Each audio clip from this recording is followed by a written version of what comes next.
Francine Diaz at Seth Federin nasa bida kapamilya sa Cavite kasama ang cast ng Sins of the Father. Narito ang detalye.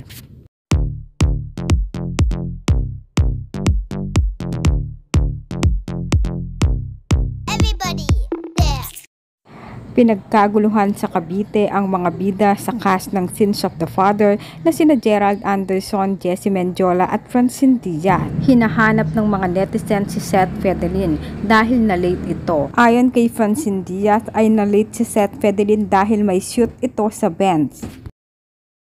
Hinanap ko nga si Seth eh. Lahat na pinapanood.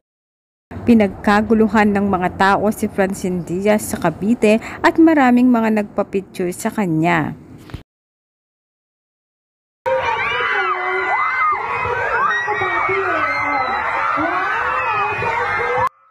Grabe ang saya ng mga tao nang makapagpa-picture sila kay Francine Diaz at sayang nga daw ay wala si Seth Federin.